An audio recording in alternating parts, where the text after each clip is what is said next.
This channel does not promote any violent, harmful, or illegal activities. All content provided by this channel is meant for an educational purpose only. বাহ, এবার হয়েছে স্বাদ। হ্যাঁ, অপূর্ব স্বাদ।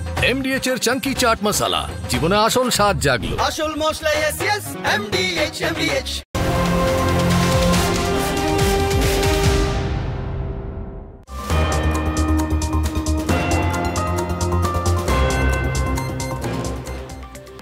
দেখছেন TV 9 Bangla full and final নিয়ে আমি আত্রেই আর lima আপনাদের সঙ্গে রয়েছে। প্রথমে সুপ্রিম কোর্টের একটি নির্দেশ দিয়ে আপনাদের এই খবরের বিস্তারিতভাবে জানাবো। শিক্ষা মিত্রদের ভাতা বন্ধে সুপ্রিম কোর্টেও ধাক্কা খেলো রাজ্য, ঠিক কি হয়েছে আমরা বিস্তারিতভাবে জানবো। আমাদের সঙ্গে জ্যোতির্ময় কর্মকার আমাদের প্রতিনিধি আছেন। জ্যোতির্ময়, ঠিক কি আবেদন ছিল আর রাজ্যের তরফ থেকে কি বলা হলো যাতে সুপ্রিম কোর্টে ধাক্কা খেলো রাজ্য? দেখো, 2004 সালে বাম আমলে শিক্ষামিত্র নিয়োগ করা হয়েছিল।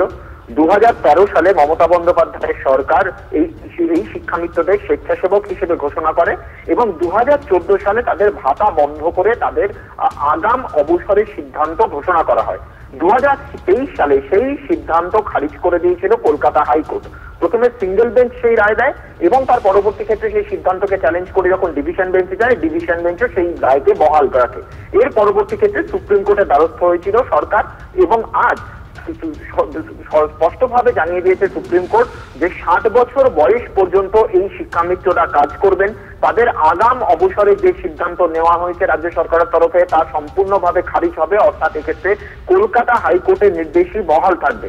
বিচারপতি সঞ্জয় কুমার এবং সতীশ চন্দ্র শর্মার বেঞ্চের অবজারভেশন যে শিক্ষামিত্ররা শুধু 60 বছর পর্যন্ত চাকরি করবেন তা নয়, তাদের সারা দেশে শিক্ষকদের যথাযোগ্য সম্মান দেওয়া হয় না, কিন্তু এক্ষেত্রে তাদেরকে দিতে হবে। তারা শিক্ষা অঙ্গনেরই একটি পার্ট এবং তার পাশাপাশি আদালত প্রশ্ন করেছে যে কেউ যদি টানা 21 বছর পর্যন্ত কাজ করেন তবে কেন তাকে স্থায়ী করা হবে না। স্বাভাবিকভাবেই এই শিক্ষামিত্র ইস্যুতে কোর্ট যে অত্যন্ত কড়া অবস্থান নিয়েছে তা এই পর্যালোচনা থেকে স্পষ্ট। ধন্যবাদ।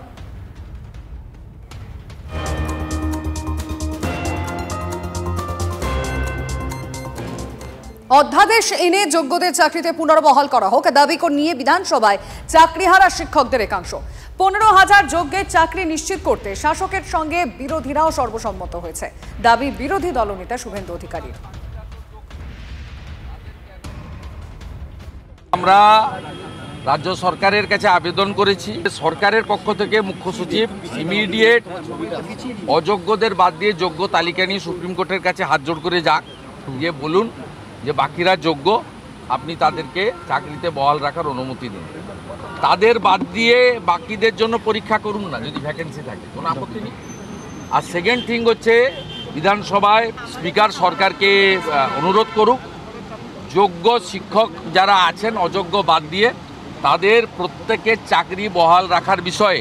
আমরা যদি যোগ্য শিক্ষাকর্মীদের তালিকা ফেলে দিয়ে আপাতত শিক্ষকদের বিষয় শিক্ষকদের তালিকায় 1806 বাদ দিয়ে যদি হাউসে ওরা ফেলেন, আমি কথা দিচ্ছি প্রিন্সিপাল অপোজিশন মেন অপোজিশন হিসেবে আমরা সর্বদলীয় প্রস্তাবে সমর্থন করব এবং সেই প্রস্তাব নিয়ে সুপ্রিম কোর্টে রাজ্য সরকার যাক। যে পশ্চিমবঙ্গে একটা এক্সেপশন ঘটনা ঘটেছে, যোগ্য শিক্ষক শিক্ষিকাদের বাঁচানোর জন্য রাজনীতির রং ভুলে রাজনীতির ঊর্ধ্বে উঠে আজকে শাসক এবং বিরোধীরা যৌথভাবে এই 15,000 শিক্ষক শিক্ষিকার চাকরি বহালের পক্ষে সর্বসম্মত সিদ্ধান্ত বিধানসভা থেকে নিয়েছে। অবশ্যই একটা সাধুবাদ জানাই এরকম একটা পদক্ষেপের জন্য। যদি উনি এটা করেন অবশ্যই খুব ভালো হয়, কারণ আমরা চাইছি যে যোগ্যদের স্বার্থে শিক্ষার স্বার্থে যেন যারা মেধার ভিত্তিতে চাকরি পেয়েছে তাদেরকে সুরক্ষিত রাখার শেষ প্রচেষ্টাটুকু যেন করা হয় এবং একটা বিধানসভায় যদি সকলে সর্বদলীয়ভাবে সর্বসম্মতভাবে এটা করা হয়, এটা সত্যিই একটা রাজ্যের জন্য নজির হয়ে থাকবে। এই মুহূর্তে টেলিফোন লাইনে রয়েছেন তৃণমূল মুখপাত্র অরূপ চক্রবর্তী। অরূপ বাবু, শুভেন্দু অধিকারী বলছেন সরকারের তরফ থেকে যদি আবেদন রাখা হয় এই মানে যারা 1806 জন দাগী রয়েছেন যে তালিকা প্রকাশ করা হয়েছে তাদের বাদ দিয়ে বাকিদের চাকরি বহাল রাখা হোক, তাহলে তারা সমর্থন করবেন, আপনি কি বলবেন? ফেরেববাজ লিডার অফ অপোজিশনের নতুন জালিয়াতি। আপনাদের মনে থাকবে এর আগেই বিধানসভায় সর্বসম্মতিতে যেই বিলটা পেশ হয়েছিল এবং পাশ হয়েছিল সেটার নাম অপরাজিতা বিল। অপরাজিতা বিলে নাকি বিজেপিও সমর্থন জানিয়েছিল, তাহলে রাজ্যপাল কেন অপরাজিতা বিলকে আটকালেন? শুভেন্দু অধিকারী হিম্মত হয়েছে সেই প্রশ্নগুলো তুলবার? আসলে পুরোটাই জলঘোলা করার প্রচেষ্টা। আমরা দেখেছি এই শুভেন্দু অধিকারীর ভাইয়ের বিরুদ্ধে সরাসরি দুর্নীতি, নিয়োগ দুর্নীতির অভিযোগ করেছিলেন যিনি, তার নাম বিজেপির নেতা জগন্নাথ চট্টোপাধ্যায়। শুভেন্দু অধিকারী কথা বলে কোন এখতিয়ারে? এসএসসি লিস্ট দিয়েছে, রাজ্য সরকার চেয়েছে যাতে যোগ্য শিক্ষকদের চাকরি বাতিল না হয়, তার জন্য সুপ্রিম কোর্টে রাজ্য সরকার অলরেডি রিভিউ পিটিশনও দাখিল করেছিল। সেটা সুপ্রিম কোর্টের প্রেরোগেটিভ, তারা সেই পিটিশন নিয়েছে কি নেয়নি সেটা একেবারে সুপ্রিম কোর্টের নিজস্ব বিষয়। কিন্তু একটা কথা খুব পরিষ্কার, এই যে শুভেন্দু অধিকারী এত বড় বড় ডায়লগ দিচ্ছে, ও নিজে যেখানকার ভোটার, নন্দীগ্রাম বিধানসভার ভোটার শুভেন্দু অধিকারী, যেই বিধানসভা পরে তমলুক লোকসভার আন্ডারে, এই তমলুক লোকসভার সাংসদ, প্রাক্তন বিচারপতি, বর্তমানে বিজেপির সাংসদ অভিজিৎ গাঙ্গুলি অন ক্যামেরা বলেছে ঢাকি সহ বিসর্জন দিতে হবে। ও নিজের সাংসদকে দিয়ে বলিয়েছে ঢাকি সহ বিসর্জন দেবো। যাকে বলেছে, যার পায়ের তলায় বসে আইন শিখেছে, সেই বিকাশ রঞ্জন ভট্টাচার্য বলেছে গোটা প্যানেল বাতিল করতে হবে। শুভেন্দু অধিকারী এখানে সস্তার নাটক করেছেন মানুষের সেন্টিমেন্ট নিয়ে। এতগুলো 26,000 মানুষের চোখের জল ফেলিয়েছেন গোটা প্যানেল বাতিল করার জন্য। এই বিকাশ, শুভেন্দু, শামীম এবং অভিজিৎ গাঙ্গুলি, এই গ্যাং সক্রিয় ছিল, বাংলার মানুষ ভোলেনি। অনেক ধন্যবাদ আপনাকে, অনেক ধন্যবাদ। যে 1803 জনের লিস্ট বার করেছে এটা অযোগ্য বলে আমি বলছি, অন ক্যামেরা বলছি যে এই লিস্টের মধ্যেও স্বচ্ছতা নাই, অর্থাৎ এত কম দুর্নীতি করেছে বলে আমার বিশ্বাস হয়নি। যে প্রস্তাবটা আজকে শুনলাম, এটা হয় আমি লোকসভা রাজ্যসভার সম্পর্কে জানতাম, যে রাজ্যের আইনসভা এই ধরনের করা যায় বলে আমার জানা নাই। তারপরেও আমি আইনজীবীদের সাথে যোগাযোগ করব, যদি কোনো প্রভিশন থাকে আমি আমার যোগ্য শিক্ষক শিক্ষিকাদের জন্য যেভাবে মাঠে ময়দানে আমি বলে আসছি, আইনসভার মধ্যে, পশ্চিমবাংলার আইনসভার মধ্যেও এটা বলে আসবো।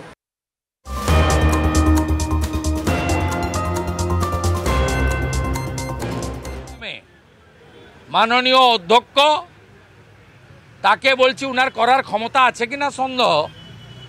উনি যদি 14 তলাকে আমাদের বার্তাটা, আমার বার্তা নয়, মূলবাসী আদিবাসীদের বার্তাটাকে যদি স্বীকার করে এই 4 তারিখেরটা বদল করে 8 তারিখে করেন সোমবার, তাহলে এই এলাকার বিধায়করা তাদের এলাকার উৎসব উদযাপনকারীদের সঙ্গে 2 এবং 3 সম্পূর্ণভাবে অংশগ্রহণ করতে পারবে, এই আবেদন রাখলাম। 3 এবং 4 আমি মাননীয় মনোজ ওরাওকে করম পূজার রীতিনীতি পদ্ধতি কেন 2 দিন 3, 4 তার জন্য একটু সংক্ষেপে বলার অনুরোধ করছি। ধন্যবাদ।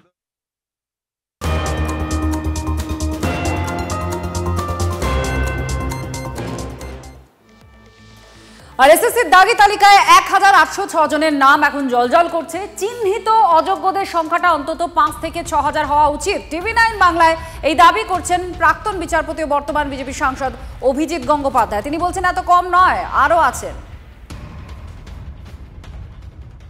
তো এই লিস্ট তো একটা যেটা বেরিয়েছে সেটা একটা ভাওতাবাজি।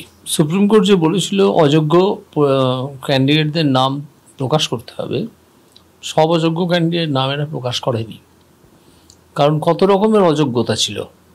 একটা হচ্ছে ওএমআর শিটে পেয়েছে 3, করে দিয়েছে 53, এই একটা লোক ছিল একদল। একদল ছিল পরীক্ষাতেই বসেনি অথচ তাদের নাম চলে এসেছিল। একদল ছিল যারা লিস্ট এক্সপায়ারের পরে যাদেরকে রেকমেন্ড করে অ্যাপয়েন্টমেন্ট লেটার দিয়ে দেওয়া হয়েছে। একটা আশ্চর্য ঘটনা ছিল যে কজনকে স্কুল সার্ভিস কমিশন রেকমেন্ড করেছিল তার চেয়ে অনেক বেশি চাকরি দিয়ে দিয়েছিল মধ্যশিক্ষা পর্ষদ। কারণ চাকরি দেওয়ার লাস্ট অ্যাপয়েন্টমেন্ট লেটার দেওয়ার কথা মধ্যশিক্ষা পর্ষদের। এটা হলো কী করে? এইসবের কোনো, এই তালিকা থেকে এইসবের কোনো চিহ্ন খুঁজে পাওয়া যাচ্ছে না, কোনো চিহ্ন নেই। এমনকি যে চিহ্ন থাকতে পারত, কোন স্কুলে এরা কাজ করত, সেটাও উধাও করে দেওয়া হয়েছে, সেটাও দেওয়া হয়নি। অর্থাৎ সুপ্রিম কোর্ট যে স্বচ্ছতার জন্যে, পাবলিক ডোমেইনে পুরো ব্যাপারটা আনার জন্যে যে নির্দেশটা দিয়েছিল, সেই নির্দেশটা অক্ষরে অক্ষরে অমান্য করা হয়েছে। মান্যতা তো দেওয়াই হয়নি, অমান্য করা হয়েছে। কোর্ট বলেছে যে তুমি প্রেজেন্ট যে অর্ডার, তুমি অযোগ্যদের নামগুলো প্রকাশ করো। কোথায় এত ধরনের অযোগ্য আছে? এটা কোন ধরনের অযোগ্য? সেসব তো কোনো ইন্ডিকেশন পাওয়া যাচ্ছে না। উল্টে আমি আজ সকাল পর্যন্ত যা খবর পেয়েছি, আজ দুপুর পর্যন্ত, তাতে এরকম অনেক নাম খুঁজে পাওয়া যাচ্ছে যারা অযোগ্য, কিন্তু এই তালিকায় তাদের নাম আসেনি। স্কুল সার্ভিস কমিশন আর রাজ্য সরকার কত রকমের ভাঁওতাবাজি চালাবে। এবার সুপ্রিম কোর্টকে ভাঁওতা দিচ্ছে। সুপ্রিম কোর্ট এত বোকা নয়, এই ভাঁওতা নিশ্চয়ই ধরে ফেলবে। অন্য পক্ষের আইনজীবীরাও আছেন, তারাও ধরিয়ে দেবেন। 5,000 6,000 5,000 থেকে 6,000 জনের তালিকা হবে, 1804।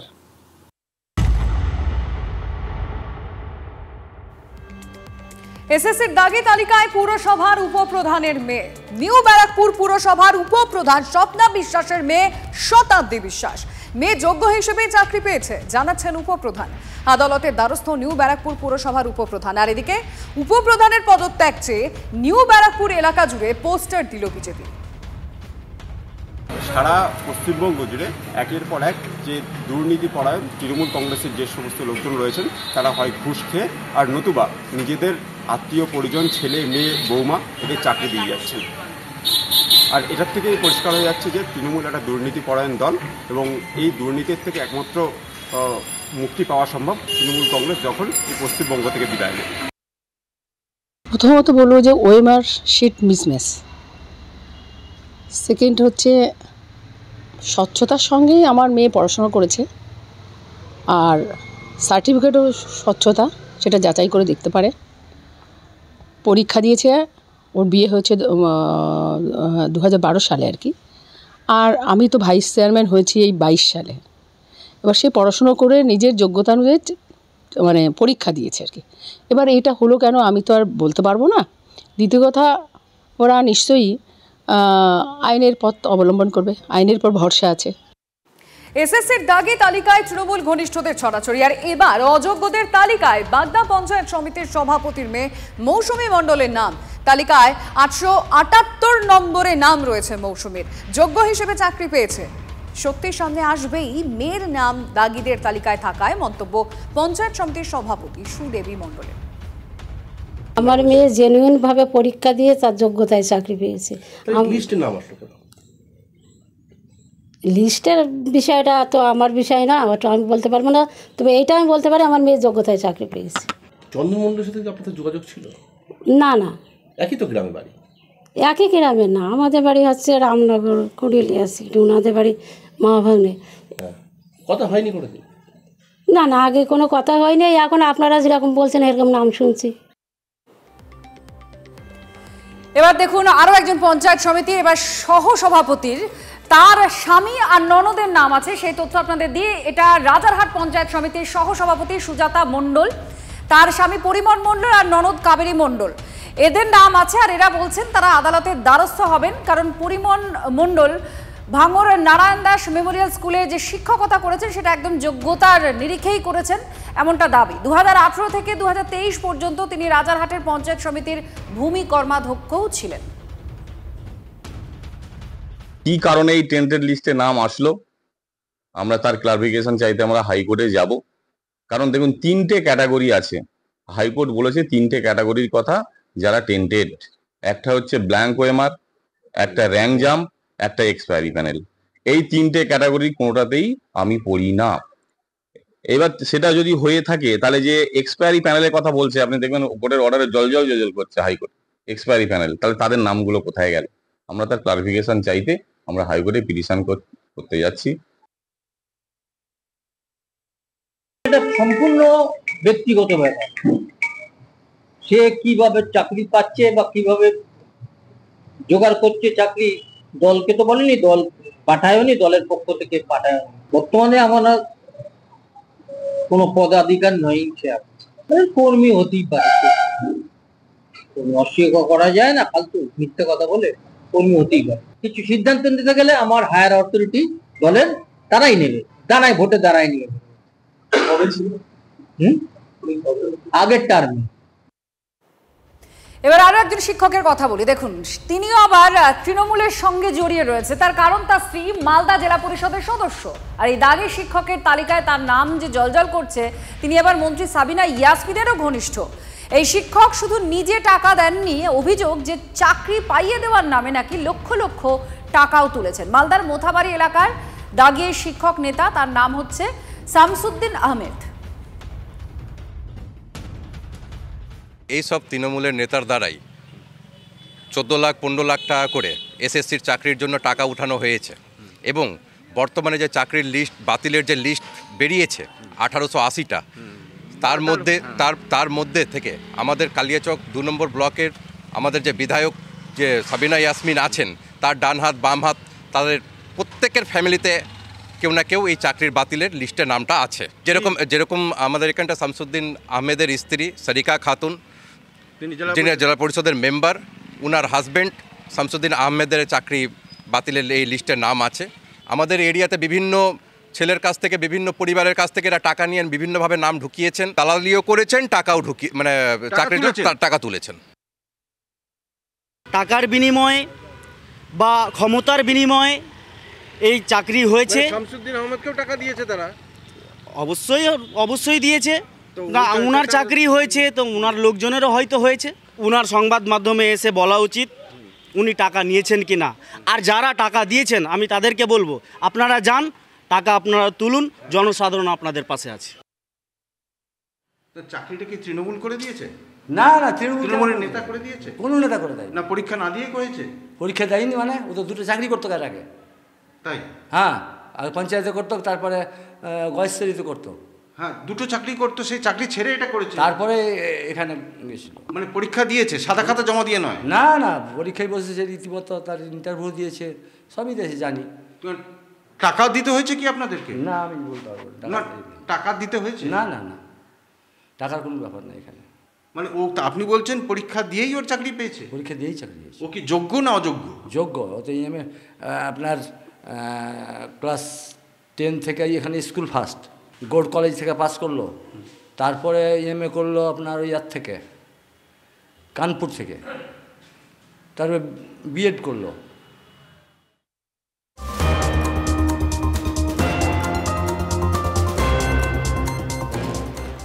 এসএসসি ইস্যুতে বিধানসভার বাইরে বিজেপির বিক্ষোভ, চাকরি চুরির অভিযোগ তুলে বিক্ষোভে বিজেপি।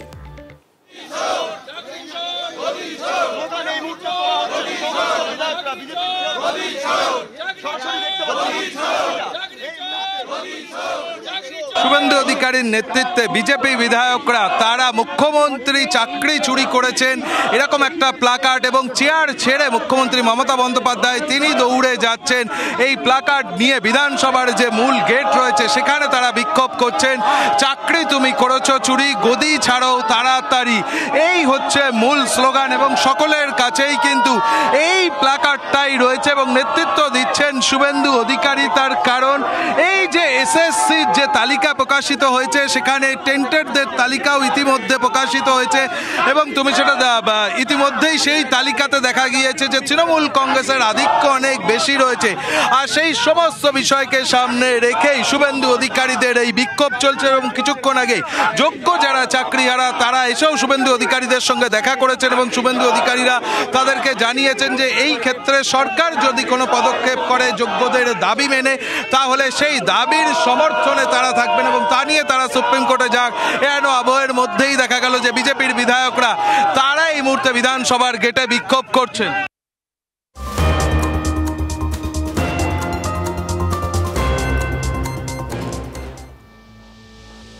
আর এবার এই মুহূর্তে আরো একটা বড় খবর, রাহুলের মঞ্চ থেকে মোদীকে কুকথা, অমিত শাহকে নিয়ে আপত্তিকর মন্তব্য মহুয়ার। কংগ্রেস ও তৃণমূলের বিরুদ্ধে ভাষা সন্ত্রাসের অভিযোগ, প্রতিবাদে পথে বঙ্গ বিজেপি। দুপুর 2টোয় মুরলীধর সেন লেন থেকে শুরু হবে মিছিল। তার আগে ছবিটা আপনাদেরকে দেখাবো এই মুহূর্তে সরাসরি আমাদের রিপোর্টার সৌরভ দত্ত আমাদের সঙ্গে রয়েছেন। সৌরভ, মিছিল দুপুর 2টোয় শুরু হওয়ার কথা, কিন্তু এখন কি ছবি? মিছিল শুরুর আগেই উত্তেজনার ছবি। উত্তেজনার কারণ প্রধানমন্ত্রী নরেন্দ্র মোদীর বিরুদ্ধে যে মন্তব্য এবং স্বরাষ্ট্রমন্ত্রী অমিত শাহর বিরুদ্ধে যে মন্তব্য, একদিকে কংগ্রেসের বিরুদ্ধে অভিযোগ, আরেকদিকে তৃণমূল কংগ্রেসের বিরুদ্ধে অভিযোগ, সেই দুই মন্তব্যকে সামনে রেখে এদিন বিজেপির রাজ্য মহিলা মোর্চা তারা কর্মসূচি নিয়েছিল এবং মুরলীধর সেনের লেনের পাশে তাদের যে কার্যালয়, সে কার্যালয়ের লাগোয়া একটি মঞ্চ তারা তৈরি করেছেন। সেই মঞ্চর তৈরি করাকে নিয়ে পুলিশের আপত্তি রয়েছে। পুলিশের বক্তব্য হচ্ছে যে এই মঞ্চ করতে দেওয়া যাবে না এবং সেই ঘটনাকে ঘিরেই এখানে লাগাতার পুলিশের সঙ্গে বাকবিতণ্ডা শুরু হয়েছে। পুলিশের যারা পদস্থ কর্তা তারা এখানে এসে হাজির হয়েছেন, কারণ তাদের বক্তব্য হচ্ছে যে এখানে সেন্ট্রাল এভিনিউর ওপরে এভাবে মঞ্চ বাঁধা যাবে না। আর অন্যদিকে মহিলা মোর্চা তারা কিন্তু অনড় যে এই মঞ্চ তৈরি করার ক্ষেত্রে। এবং এই মুহূর্তে মহিলা মোর্চার সভানেত্রী তিনি যে অনুমোদনের যে চিঠি পাঠানো হয়েছিল পুলিশের কাছে, সেই চিঠি এখন তিনি দেখাচ্ছেন। আর দিদি, কি ঘটনাটা কি, কিসের নিয়ে আপত্তি? দেখুন, উনারা বলছেন যে এখানে মঞ্চ করা যাবে না। এক নাম্বার হচ্ছে এটা হচ্ছে এই সেন্ট্রাল এভিনিউ এবং মুরলীধরের কানেক্টিং পয়েন্টেই আমরা যে পারমিশন, আমরা ইন্টিমেশন দিয়েছি সেই অনুযায়ী আমরা এখানে মঞ্চ করছি। তো উনারা এখানে কিছুতেই মঞ্চ করতে দেবেন না এবং মঞ্চ আমাদের তৈরি করতে দেননি, কিন্তু আমরা এখানে মঞ্চ করব এবং আমরা মিছিলও করব, কারণ আমরা তাদের সাথে কথোপকথন করেই আমরা এই সভা এবং এই মিছিলের আয়োজন করেছি।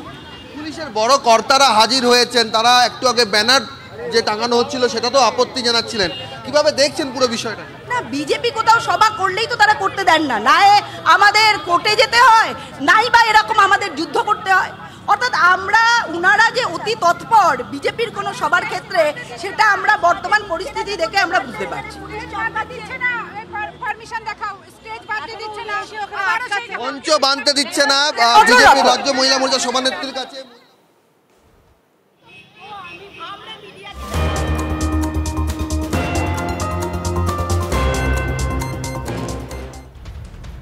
এবার আপনাদের দেখাবো বাঁকুড়ার একটা স্কুলে নিয়ে যাব। সেখানে বিক্ষোভ দেখানো হচ্ছে প্রধান শিক্ষিকাকে ঘিরে। তার কারণ হচ্ছে ইউনিফর্মে স্কুলের ব্যাজ না থাকা। এক ছাত্রকে জামা খুলিয়ে শাস্তি দিয়েছেন প্রধান শিক্ষিকা, এমনই অভিযোগ বীরভূমের শিউরির প্রাথমিক বিদ্যালয়ের তুলকালাম বাঁধে। হিমাদ্রি আমাদের সঙ্গে রয়েছেন, আমাদের প্রতিনিধি আরো জানাচ্ছেন। হিমাদ্রি, অত্যন্ত সামান্য একটি বিষয় যে স্কুলের ব্যাজ নেই, তার জন্য এত এই ধরনের শাস্তি দেওয়া, তারপর যে বিক্ষোভের সূত্রপাত হয়েছে, এরপর ঠিক কি হলো? স্কুল প্রশাসনের তরফ থেকে কিছু বলা হয়েছে? একেবারেই নজিরবিহীন ভাবে স্কুলে শুধুমাত্র জামায় ব্যাজ ছিল না, সে কারণেই ওই ছাত্রকে জামা খোলানো হয় এবং এই সাফাই ইতিমধ্যে দিচ্ছেন স্কুল কর্তৃপক্ষ। স্কুল কর্তৃপক্ষ বলছেন যে জামাটি পরে এসেছিল সেই জামাটি নোংরা এবং ছেঁড়া, সেই কারণেই সেই জামাটিকে খোলানো হয়েছিল এবং জামা খুলিয়ে অন্য পোশাকে তাকে কেমন লাগছে সেটা দেখার জন্য নাকি জামা খোলা হয়েছিল। যদি এই যুক্তি মানতে নারাজ অভিভাবকরা, আর সে কারণেই স্কুলের যে প্রধান শিক্ষিকা তাকে ঘিরে বিক্ষোভ দেখাতে শুরু করেছিলেন। বেশ কিছুক্ষণ তাকে বিক্ষোভ দেখানো হয় এবং তার যে রুম, সে রুমের মধ্যে আটকে রাখা হয়। পরবর্তী ক্ষেত্রে সেখানে প্রশাসনের লোকজন আসে এবং আশ্বাস দেওয়ার পর সেই বিক্ষোভ গার্জিয়ানরা তুলে নেয়। যদিও তারা বলছেন যে এই যে স্কুল রয়েছে বীরভূমের শিউরি চন্দ্রগতি যে প্রাথমিক বিদ্যালয় রয়েছে, সেখানে এই ধরনের ঘটনা এর আগে কখনো ঘটেনি, কিন্তু যেই ঘটনা আজ ঘটেছে সেটা যাতে দ্বিতীয়বার রিপিট না হয়, না হলে কিন্তু অভিভাবকরা বলছেন তারা আরো বৃহত্তর আন্দোলন করবে স্কুলের মধ্যেই প্রধান শিক্ষিকা গিয়ে। ধন্যবাদ। ছেলের জামা খুলে দেওয়া হয়েছে, স্কুলের মধ্যে জামা খুলে দেওয়া হয়েছে, জামা খুলে ন্যাংটো করে মানে উপরে গাটা উলঙ্গ করে দাঁড় করিয়ে রেখেছে, পানিশমেন্ট দিয়েছে হেডমিস্ট্রেস আর, ঠিক আছে। তো জামাটা খোলার কারণ হচ্ছে আপনার যে এখানে যে পশ্চিমবঙ্গ সরকারের যে ব্যাজটা থাকে সেই ব্যাজটা নাকি তার জামাতে ছিল না। তো ম্যাডামের কি উচিত ছিল, ড্রেসের যাই প্রবলেম ছিল তো সেটা গার্জিয়ানকে ডেকে বলা উচিত।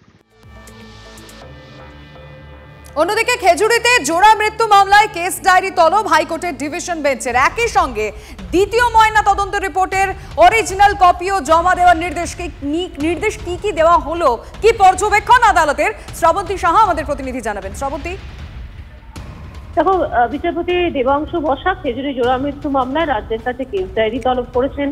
তার বক্তব্য, দ্বিতীয়বার ময়নাতদন্ত করেছেন যে ডাক্তার, তার যে পর্যবেক্ষণ ছিল সেটাই তদন্তকারী সংস্থা বদলে দেওয়ার জন্য যথেষ্ট। একই সঙ্গে যারা যারা প্রত্যক্ষদর্শী ছিলেন তাদের প্রত্যেককে জিজ্ঞাসাবাদ করা হয়েছে কিনা সেই বিষয়, এবং প্রথম ময়নাতদন্তের ভার যে ডাক্তারদের উপর ছিল তাদের যাবতীয় কল রেকর্ড ইত্যাদি নিয়ে আজকে নির্দেশ দেওয়া হয়েছে রাজ্য। ধন্যবাদ। ভিন রাজ্যে বাঙালি হেনস্থানী আগামী দুদিন বিধানসভায় আলোচনা। কাল প্রস্তাব আসছে বিধানসভায়, দুদিনে 2 ঘন্টা করে এই আলোচনা হবে বলে খবর। বাঙালি হেনস্থানীয় উদ্বেগ প্রকাশ স্পিকারের। 4 সেপ্টেম্বর মুখ্যমন্ত্রী যেতে পারেন বিধানসভায়। বিএ কমিটি বৈঠকে ছিলেন না বিজেপির কোনো প্রতিনিধি। সর্বদলীয় বৈঠকে ছিলেন শুধুমাত্র বিরোধীদের তরফে নওশাদ সিদ্দিকী। বৈঠকে ছিলেন রাজ্যের মন্ত্রী আর তৃণমূল বিধায়করা।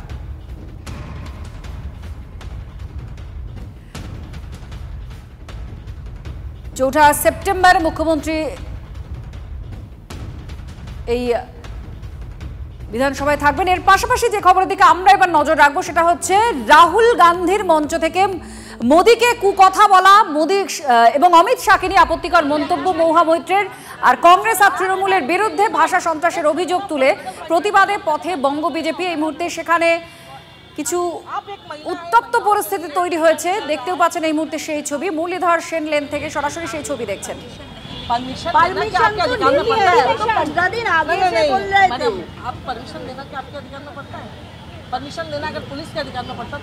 দেখো, একটু আগেই যে খবর আমরা দেখাচ্ছিলাম যে মুরলীধর সেন লেন থেকে বিজেপি রাজ্য মহিলা মোর্চা যে কর্মসূচি, সেই কর্মসূচি প্রধানমন্ত্রী নরেন্দ্র মোদীর বিরুদ্ধে আপত্তিজনক মন্তব্য কংগ্রেসের এবং স্বরাষ্ট্রমন্ত্রী অমিত শাহর বিরুদ্ধে তৃণমূল কংগ্রেসের মহুয়া মৈত্র, তৃণমূল কংগ্রেসের সাংসদ, তার যে মন্তব্য, সেই মন্তব্যের প্রেক্ষিতে এদিন কর্মসূচি ছিল যে মুরলীধর সেন লেন থেকে আম্বেদকরের যে মূর্তি রয়েছে, বিআর আম্বেদকরের মূর্তি, সেই পর্যন্ত পদযাত্রা। এবং সেই কর্মসূচিকে ঘিরে রাজ্য বিজেপির যে কার্যালয়, সেই কার্যালয় সংলগ্ন মুরলীধর সেন সংলগ্ন যে গলির মুখে যে রাস্তা, সেই রাস্তায় একটা মঞ্চ বাঁধা হয়েছে।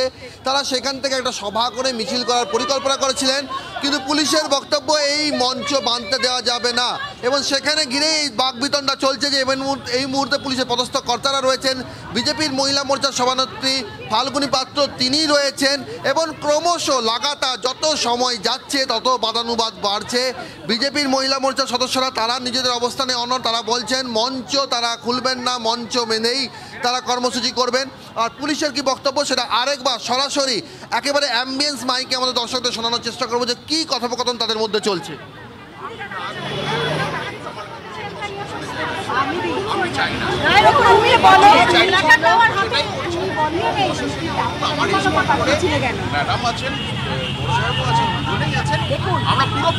আমি বলছি আমাদের মহিলাদের জমায়েতটা তো হবে, আমরা এখান দিয়ে আমাদের বিজেপির মহিলা মোর্চার বক্তব্য হচ্ছে 21শে জুলাইও এই জায়গায় মঞ্চ হয়েছিল, তখন কেন পুলিশের তরফে কেন আপত্তি জানানো হয়নি? তাহলে আজকে যখন প্রধান বিরোধী দল হিসেবে বিজেপি এই কর্মসূচি নিচ্ছে, তাহলে সেখানে কেন আপত্তি জানানো হচ্ছে? তারা বলছেন রাজ্যের শাসক দল যে পথ দেখিয়েছে সেই পথেই তারা এখানে মঞ্চ বেঁধেছেন, তা সত্ত্বেও কেন আপত্তি? আরও একবার পুলিশের সঙ্গে সেই কথোপকথন চলছে, তর্কাতর্কি চলছে, যুক্তি পাল্টা যুক্তি পেশ চলছে, সেটা আরেকবার শোনাবো।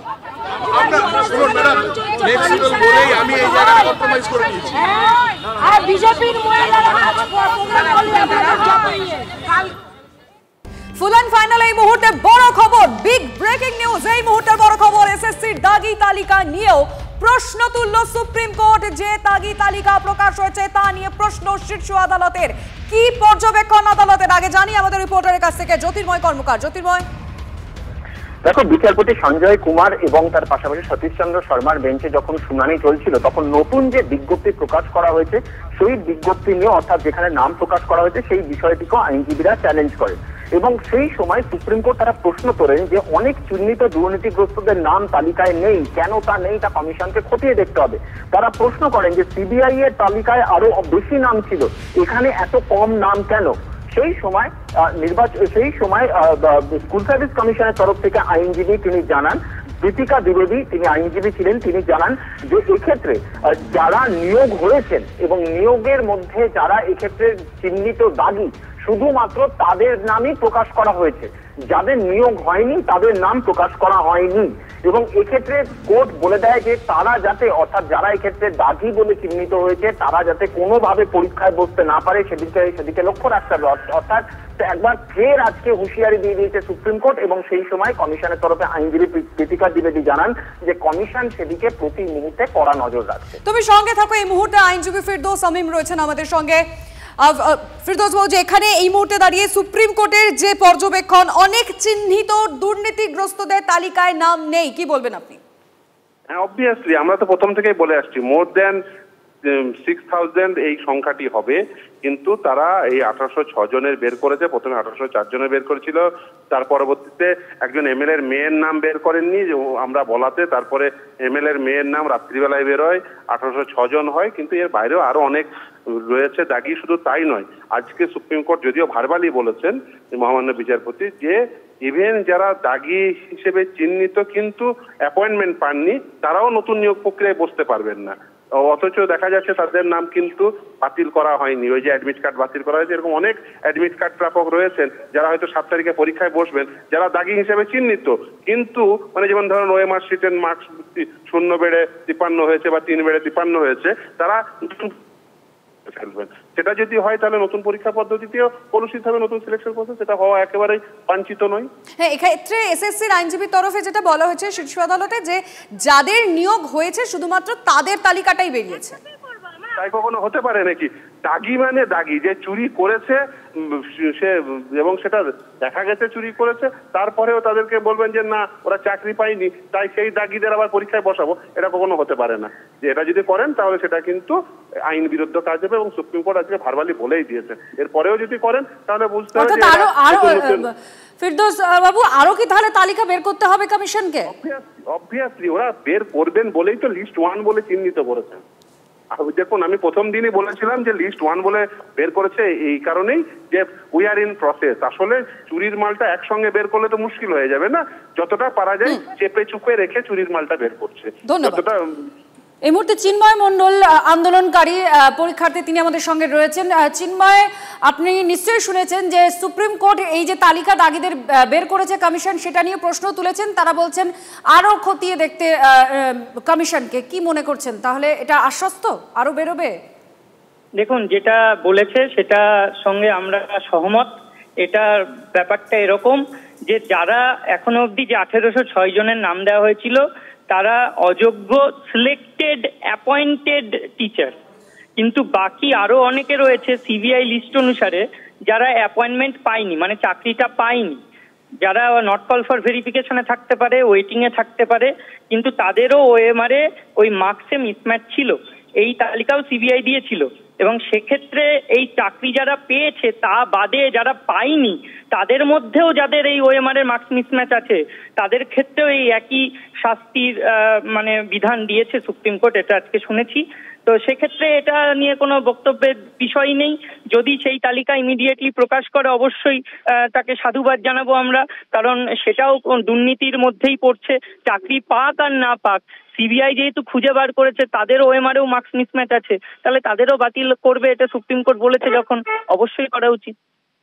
ধন্যবাদ চিন্ময় মণ্ডল, তার বক্তব্য আপনারা শুনছিলেন। এবং লিবা, এটা খুব গুরুত্বপূর্ণ একটা সিদ্ধান্ত, কারণ সুপ্রিম কোর্টই মনে করছে আরো দুর্নীতিগ্রস্ত আছে।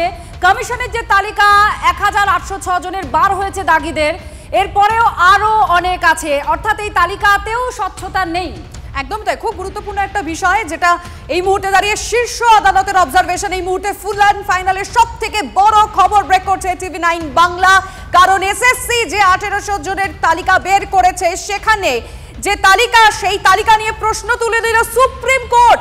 যারা চিহ্নিত অযোগ্য তাদের নাম তালিকায় দেখা যাচ্ছে না। আমি একটু জ্যোতির্ময়ের সঙ্গে আরেকবার কথা বলতে চাইবো। জ্যোতির্ময়, দেখো এই তালিকা সামনে আসার পর থেকে কিন্তু বিরোধীরা বারংবার করে বলছিল কেন মাত্র এই কটার মারো নাম সামনে আসার কথা, আর এবার তো স্বয়ং শীর্ষ আদালতের অবজারভেশন তাই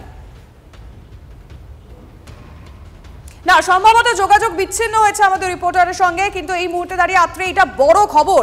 আর আরো একটা বক্তব্য যদি একটু পিসিআর এর কাছে থাকে, অভিজিৎ গঙ্গোপাধ্যায়ের বক্তব্য, তিনি কিছুক্ষণ আগে আমরা শোনাচ্ছিলাম যে তিনিও মনে করছেন যে বিভিন্ন ক্যাটাগরিতেই অযোগ্যরা আছে, বিভিন্ন ক্যাটাগরির। কেউ ওএমআর সাদা জমা দিয়েছেন, কেউ হয়তো প্যানেলের বাইরে থেকে অ্যাডেড হয়েছেন, তো এরকম নানা ক্যাটাগরির অনেক অযোগ্য আছেন।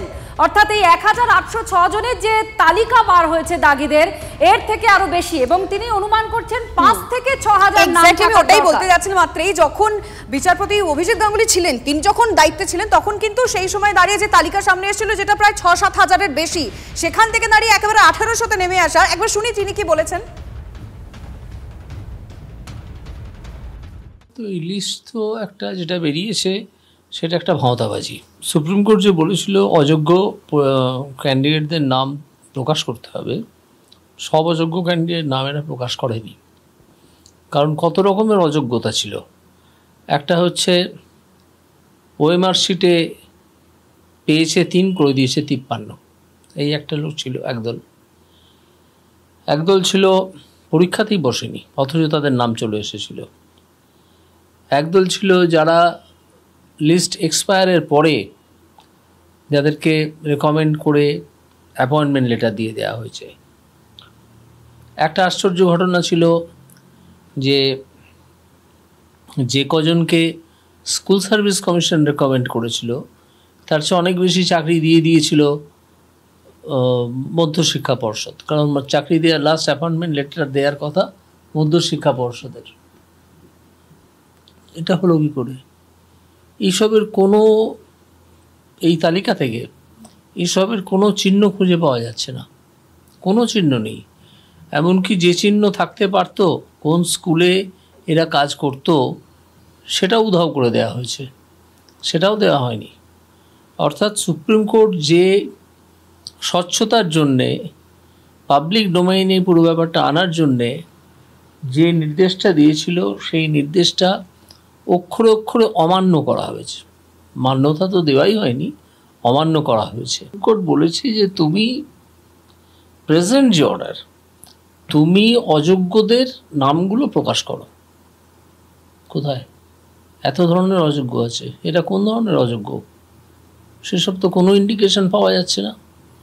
উল্টে আমি আজ সকাল পর্যন্ত যা খবর পেয়েছি, আজ দুপুর পর্যন্ত, তাতে এরকম অনেক নাম খুঁজে পাওয়া যাচ্ছে যারা অযোগ্য কিন্তু এই তালিকায় তাদের নাম আসেনি। স্কুল সার্ভিস কমিশন আর রাজ্য সরকার কত রকমের ভাঁওতাবাজি চালাবে। এবার সুপ্রিম কোর্টকে ভাঁওতা দিচ্ছে। সুপ্রিম কোর্ট এত বোকা নয়, এই ভাঁওতা নিশ্চয়ই ধরে ফেলবে। অন্য পক্ষের আইনজীবীরাও আছেন, তারাও ধরিয়ে দেবেন। 5,000 থেকে 6,000 জনের তালিকা হবে, 1804।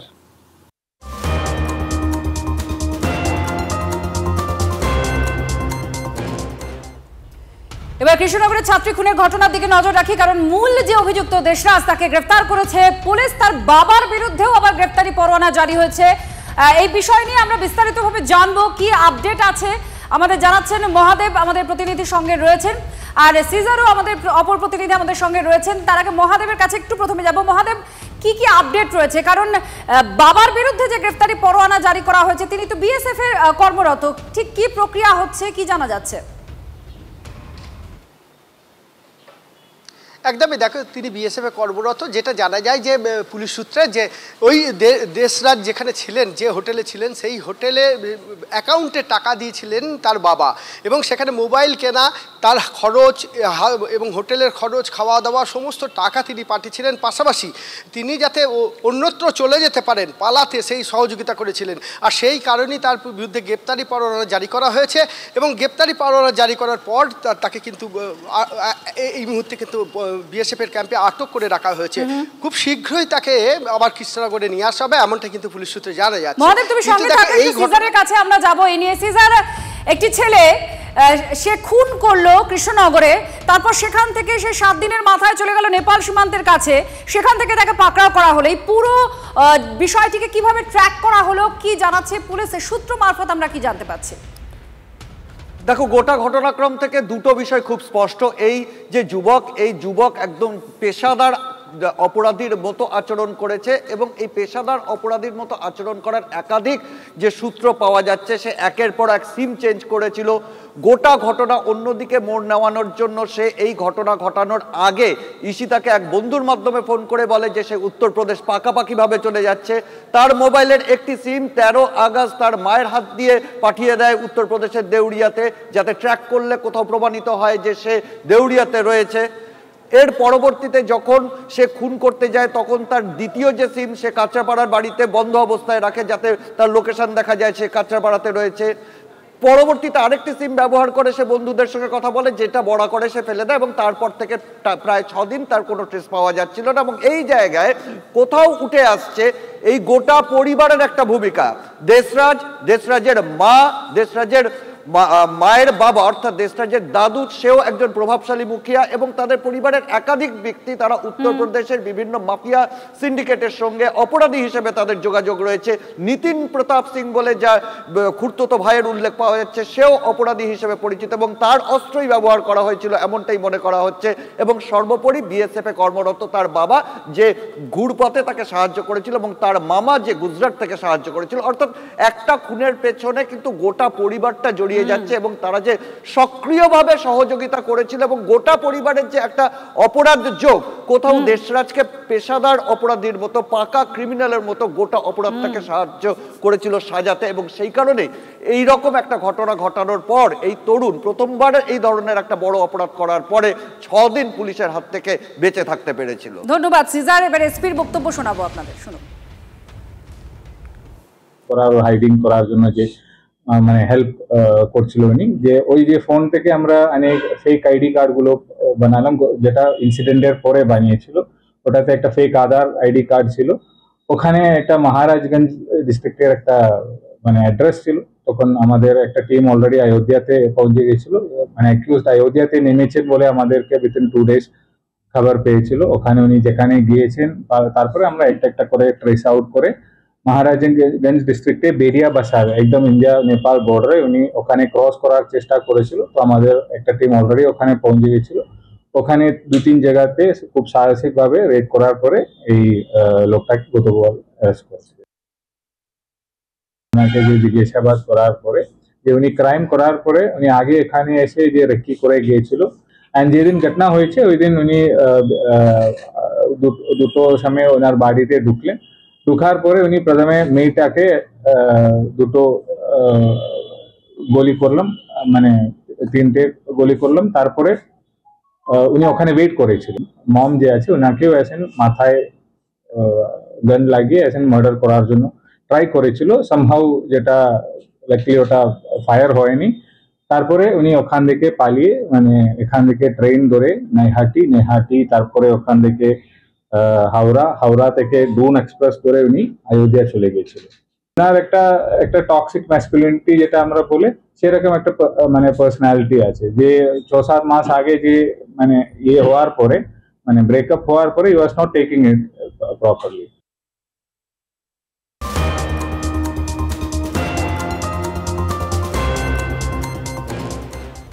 হরিদেবপুরে 7 সকালে খুন, কবরডাঙ্গা মাছ বাজারে এক ব্যক্তির রক্তাক্ত দেহ উদ্ধার হয়েছে। মাথার পেছনে ধারালো অস্ত্র দিয়ে আঘাতের চিহ্ন রয়েছে। মাথা থেঁতলে কুপিয়ে খুন করা হয়েছে বলে অনুমান। 7 সকালে কবরডাঙ্গা মাছ বাজার থেকে উদ্ধার হলো এক ব্যক্তির ক্ষতবিক্ষত দেহ। পুলিশ জানিয়েছে ওই ব্যক্তির পরিচয় এখনো পর্যন্ত জানা সম্ভব না হলেও তার দেহের একাধিক অংশে আঘাত রয়েছে, মাথার পেছনে আঘাত রয়েছে। কী কারণে খুন তা মূলত খতিয়ে দেখা হচ্ছে। লালবাজারের হোমিসাইড বিভাগের আধিকারিকরা তারা মূলত আসেন, তারা মূলত খতিয়ে দেখেন। একই সঙ্গে পুলিশ ইতিমধ্যে সিসিটিভি ফুটেজ খতিয়ে দেখার চেষ্টা করছে, কিভাবে ওখানে কারা ছিল বা কিভাবে সে খুন হলো তার যোগসূত্র পাওয়ার চেষ্টা করা হচ্ছে। তবে ইতিমধ্যে পুলিশ তরফে যেটা প্রাথমিকভাবে জানানো হয়েছে ওই ব্যক্তি ভ্যান চালাতেন, এইটা হচ্ছে তার ভ্যান, এবং নিত্যদিন সে বিভিন্ন প্লাস্টিক এবং আবর্জনা জোগাড় করে সে তার নিজের জীবন চালাতো। এবং এই আজ সকালেই তার দেহ উদ্ধার হয়। স্থানীয়রা তার দেহ দেখতে পায় ক্ষতবিক্ষত অবস্থায়। ঠিক আমি যে অমিতকে বলবো সেই স্পটটা দেখানোর জন্য, সেই স্পটে ক্ষতবিক্ষত হয়ে সে পড়েছিল। এরপর পুলিশ আসে, তার দেহ উদ্ধার করে নিয়ে যাওয়া হয়েছে, তার পরিচয় জানার চেষ্টা করা হচ্ছে। তবে সিসিটিভি ফুটেজ আসার পরই মূলত জানা যাবে কী কারণে খুন, কারা কারা তার সঙ্গে ছিল এবং কিভাবে এই ঘটনা ঘটেছে। ক্যামেরায় অমিত দাসের সঙ্গে সায়ন্ত ভট্টাচার্য, TV9 বাংলা, কবরডাঙ্গা, কলকাতা।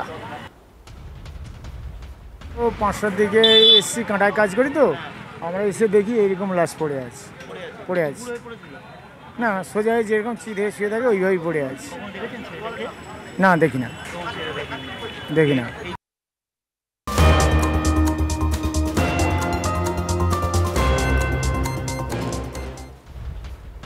পুরুলিয়ার বলরামপুরের পেট্রোল পাম্পে রোমহর্ষক ডাকাতি। সিসিটিভি বন্দি সেই ডাকাতির ছবি গতকাল রাত 9:15 নাগাদ মালতী মোড়ের সামনেই নতুন একটি পাম্পে 2টি বাইকে করে হানা দেয় ডাকাতদের 5 জনের দল। দেখুন সেই সিসিটিভি ফুটেজ, সাংঘাতিক এক কথায়।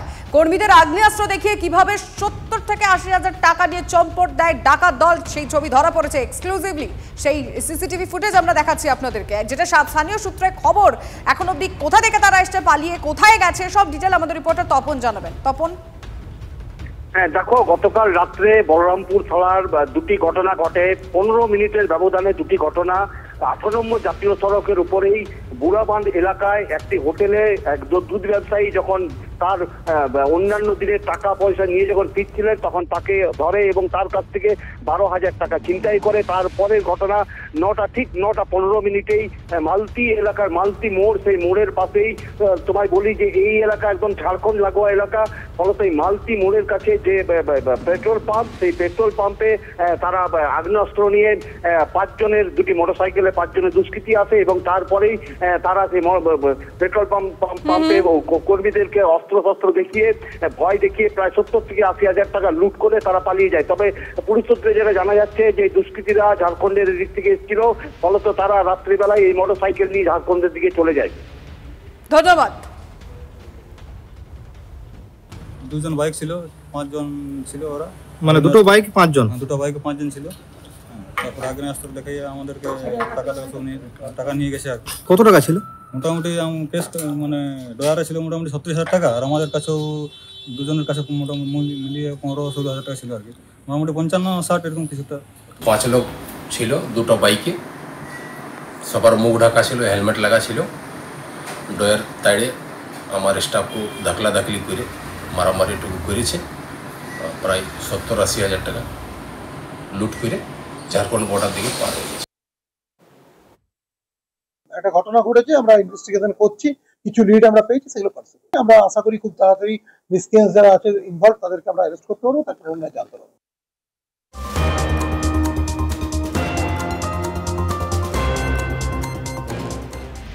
বাবাকে না পেয়ে ছেলেকে গ্রেফতার। বিজেপি নেতা রাকেশ সিং এর ছেলে শিবম গ্রেফতার হয়েছে। শিবম সিংকে গ্রেফতার করেছে এন্টালি থানা। কোথায় রাকেশ সিং জানাতে অস্বীকার, আর সেই কারণেই গ্রেফতার করা হয়েছে রাকেশ পুত্রকে খবর সূত্রে। किस बेसिस पे लेके जा रहे हैं? किस बेसिस पे लेके जा रहे हैं? किस बेसिस पे लेके जा रहे हैं? किस बेसिस पे लेके जा रहे हैं मेरे भाई को? हाँ? कौन आप लोग? किस बेसिस पे लेके जा रहे हैं? बोल किस बेसिस पे लेके जा रहे हैं? बोल किस बेसिस पे लेके जा रहे हैं? बोल किस बेसिस पे लेके जा रहे हैं?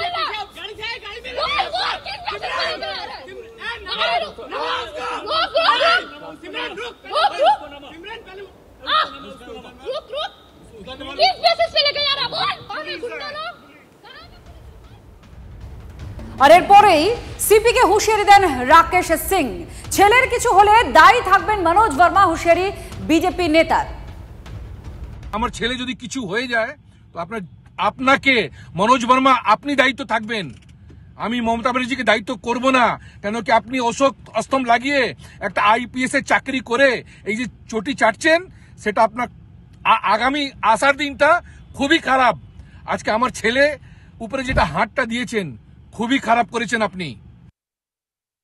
চাটুকার মনোজ বার্মা আর রাজীব কুমার, রাকেশ সিং এর বিরুদ্ধে অভিযোগ থাকলে মামলা হবে, সে লিগালি লড়বে। তার ছেলেটাকে মাঝরাতে তুলে নিয়ে গেছে সিভিল ড্রেসে গুন্ডামি করে, এবং এই ছবি দেখলে যে কোনো লোকের চোখে জল আসবে। রাকেশ সিং এর মেয়েকে যেভাবে মেরেছে, এই পুলিশকে সরকারের সার্ভেন্ট বলবেন না গুন্ডা বলবেন? 8 মাস পরে ছবি ধরে ধরে এদেরকে বিরুদ্ধে ডিসিপ্লিনারি অ্যাকশন শুধু নয়, এই গুন্ডা পুলিশের লোকেদের ছবি ধরে ধরে জেল খাটাবো আমরা। পুলিশ তাকে ধরতে পারলো না, এই অপদার্থতা, সেটা কি মুখ ঢাকা যায় ছেলেকে গ্রেপ্তার করে? রাকেশ সিং কার্যত স্টেট চ্যালেঞ্জ করলো যে আমি পশ্চিমবাংলাতেই আছি, কলকাতাতেই আছি, এবং এটা বোধহয় 4 দিন হলো, 4 দিনের মধ্যে পুলিশ ধরতে পারেনি। লজ্জায় মুখ লুকোবার কোনো জায়গা নেই। রাকেশ সিংকে গ্রেপ্তার হবে, নিশ্চিন্ত থাকুন, অপরাধী ছাড়া পাবে না। রাকেশ সিং এর ছেলে তার বাবাকে লুকোতে পালাতে সহযোগিতা করেছে, অপরাধের সহযোগী হিসেবে তাকে ডিটেইন করেছে পুলিশ। যদি মনে হয় এই গ্রেপ্তার বেআইনি, কোর্টের রাস্তা সবার খোলা আছে, কোর্টে যান, কোর্টে বুঝে নেবে কলকাতা পুলিশ। কোনো অপরাধীকে রেয়াত করা হবে না।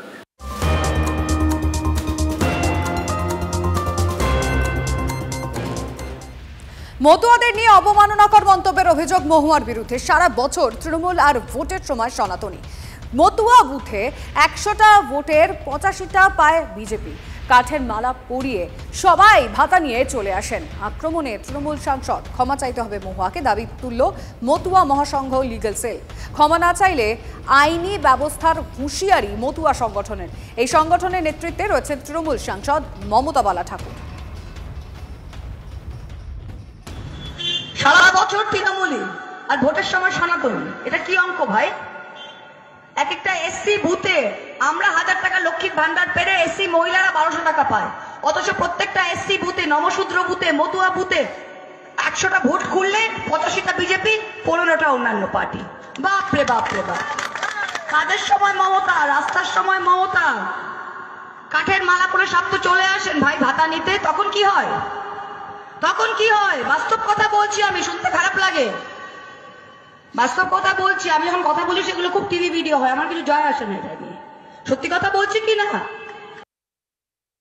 এই মুহূর্তে টেলিফোন লাইনে রয়েছেন বিজেপি নেতা জগন্নাথ চট্টোপাধ্যায়। জগন্নাথ বাবু, মহামৈত্র বলছেন সারা বছর তৃণমূল আর ভোটের সময় সনাতনী। মতুয়া বুথে 100টা ভোটের 85টা পায় বিজেপি। কাঠের মালা পরে সবাই ভাতা নিয়ে চলে যায়, এমনটাই তিনি বলছেন। কি বলবেন? দেখুন, এটাই হচ্ছে তৃণমূলের আসল রূপ। একই সঙ্গে এই সাংসদ পুরো বাঙালি হিন্দু সনাতনী কমিউনিটি যারা, তাদের অপমান করলেন। বৈষ্ণবীয় যে ধারা, কৃষ্ণনগর থেকে তিনি আসেন, কৃষ্ণনগরের এমপি, কৃষ্ণনগরের সাংসদ, নবদ্বীপ, মায়াপুর, ইস্কন, বৈষ্ণব, পশ্চিমবঙ্গের বৈষ্ণবীয় চেতনা, বৈষ্ণবীয় ভক্তি মার্গের যে অন্যতম পীঠস্থান, সেই বৈষ্ণবদের বলছেন কাঠের মালা পরে চলে আসেন ভাতা নিতে। আর তার সঙ্গে তপশিলি সমাজ, মতুয়া এবং নমশূদ্রদের তিনি অপমান করছেন। এবং ব্যাপারটা এমন দাঁড়াচ্ছে যে ভাতা দেয় বলে তাদের ভোটও দিতে হবে, ক্যাশ ফর ভোট। এবং এমন আচরণের সঙ্গে তিনি বলছেন, এমন তার কথা যে যেন এটা তিনি তার ওই লুই ভুতোর ভ্যানিটি ব্যাগ থেকে বের করে এই টাকাটা দিচ্ছেন। সরকারি টাকা, সরকারি প্রকল্প, আপনার আমার এবং যে মহিলারা ভাতা পান সেই মহিলারা কাপড় চোপড়, তেল, সাবান ইত্যাদি কেনার জন্য যে অপ্রত্যক্ষ কর বা ইনডাইরেক্ট ট্যাক্স দেন, তারই একটা অংশ মমতা বন্দ্যোপাধ্যায় ফিরিয়ে দেন ভাতা হিসেবে। মানুষ 4000 টাকা বছরে ট্যাক্স দিলে 1000 টাকা ফেরত পায়, আরো 3000 টাকা তাদের পাওনা। আর এর পরিবর্তে এদের মুখের ভাষা দেখুন, এই উপহারে পাওয়া লুই ভুতোর ভ্যানিটি ব্যাগ থেকে যেন তিনি টাকা বের করে দিচ্ছেন। কিন্তু এই বক্তব্যের 2 দিন কেটে যাওয়ার পরেও এখনো তৃণমূলের তরফে এটাকে সমালোচনা করা, ভৎসনা করা এখনো অব্দি হয়নি। তাতেই স্পষ্ট হচ্ছে যে মহুয়া মৈত্র যা বলেছেন। বেশ, বুঝতে পারছি, অনেক ধন্যবাদ আপনাকে। এই মুহূর্তে জগন্নাথ চট্টোপাধ্যায় আমাদের সঙ্গে ছিলেন। মহুয়া মৈত্র কি বলেছেন আরো একবার শোনা।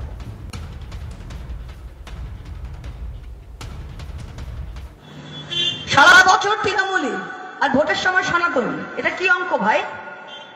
এক একটা এসসি বুথে আমরা 1000 টাকা লক্ষ্মীর ভান্ডার পেরে এসসি মহিলারা 1200 টাকা পায়, অথচ প্রত্যেকটা এসসি বুথে, নমশূদ্র বুথে, মতুয়া বুথে 100টা ভোট খুললে 85টা বিজেপি, 15টা অন্যান্য পার্টি।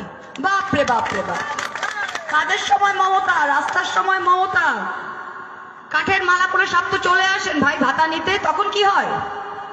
তখন কি হয়? বাস্তব কথা বলছি আমি, শুনতে খারাপ লাগে, বাস্তব কথা বলছি আমি। যখন কথা বলি সেগুলো খুব টিভি ভিডিও হয়, আমার কিছু জয় আসে না এটা নিয়ে। সত্যি কথা বলছি কি না? মহুয়া মৈত্রের এই বক্তব্যের পর বিজেপির তরফ থেকে যেটা বলা হয়েছে, তারা আইনি ব্যবস্থা নেবেন। তৃণমূল মুখপাত্র তন্ময় ঘোষ আমাদের সঙ্গে রয়েছেন। তন্ময় বাবু, মহুয়া মৈত্রের এই বক্তব্যকে বিজেপি যেভাবে দেখছে যে এবার আইনি ব্যবস্থার পথে তারা যাবেন, কি বলবেন? না, এখানে বিজেপির মতুয়া প্রেম দেখিয়ে তো লাভ নেই, কারণ বিজেপি যতবার ভোট এসছে, নির্বাচন এসছে, তার আগে মতুয়াদের সামনে মিথ্যা প্রতিশ্রুতি দিয়েছেন। সুতরাং মতুয়ারা বুঝে গেছেন যে বিজেপি তাদের সঙ্গে নেই। তবে নিশ্চিতভাবে মহুয়া মৈত্র যেটা বলেছেন সেই শব্দ চয়নই নিশ্চিতভাবে কোথাও ভুল ছিল। সেই ব্যাপারে দলীয় স্তরে তার সঙ্গে নিশ্চিতভাবে কথা বলা হবে। বেশ, ধন্যবাদ। MDH চানা মশলা, এখন ছোলা হোক বা বরবটি দানা, সাদা চানা হোক বা কালো, সব রান্নাই হবে অসাধারণ।